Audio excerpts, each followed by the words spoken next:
기자님, 민통선 안쪽 평화문화광장에 사이비교단 신천지가 설치한 불법 시설물이 논란이 되고 있습니다. 불법 시설물인 것이 확인됐는데도 불구하고 철거가 이렇게 힘든 이유 뭘까요?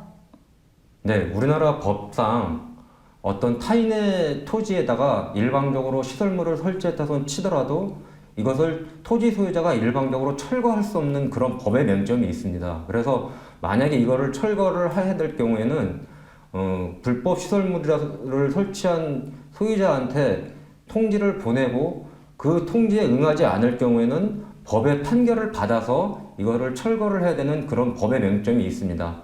아마 이 신천지 교단에서 설치한 이 시설물도 그런 맹점들을 잘 이용을 해서 이거를 설치하지 않았나, 이제 저는 그렇게 좀 추측을 해보고 있습니다. 지난주 뉴스에서 철원군에서 지금까지 불법 시설물 철거 통지를 여러 차례 했는데도 불구하고 반송됐다고 했는데 네.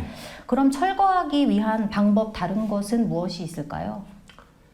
네, 행정기관에서는 행정대집행이라는 것을 취할 수가 있습니다. 그래서 통지서를 보내고 3회 이상 거기에 불응을 하거나 어떠한 답변이 없을 경우에는 고시라는 것을 하게 됩니다. 고시를 해서 거기에도 응하지 않을 경우에는 철원군이나 토지 소유자인 강원도청이 강제적으로 이거를 철거를 해서 일정한 장소에 보관을 해놓고 그것을 설치한 소유자가 찾아가도록 할 수 있는 그런 방법이 있기는 있습니다. 하지만 지금으로서는 아직 철원군에서는 지금 법률적인 상황을 지금 검토를 하고 있는 상황이고요. 이것이 어떻게 진행이 될지는 저희들이 좀 지켜봐야 될 그런 상황입니다. 상당히 많은 시간이 걸릴 것 같다는 생각이 듭니다. 이번 신천지 사례와 같이 허가 없는 불법 시설물 설치 시에 처벌은 없나요?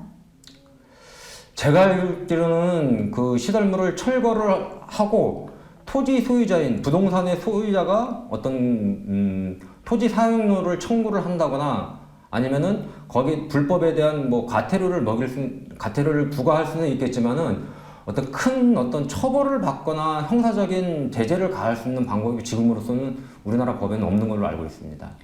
정말 안타깝습니다.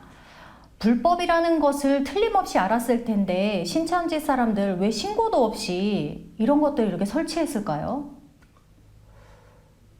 혹시라도 좀 우려되는 것 중에 하나인데요. 신천지가 이 접경 지역의 철원 외에 다른 지역에도 그와 유사한 시설물들을 여러 곳에 설치한 것으로 알고 있습니다.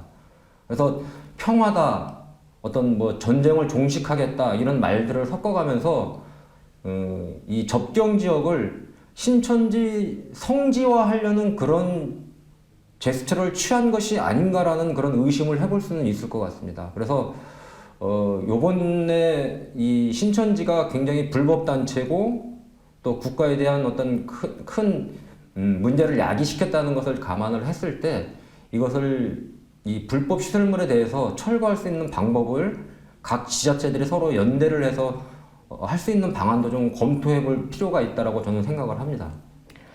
우리의 아름다운 고장인 철원이 이런 사이비 교단의 성지가 된다는 것이 정말 듣기만 해도 너무 소름 끼치는 일인 것 같습니다.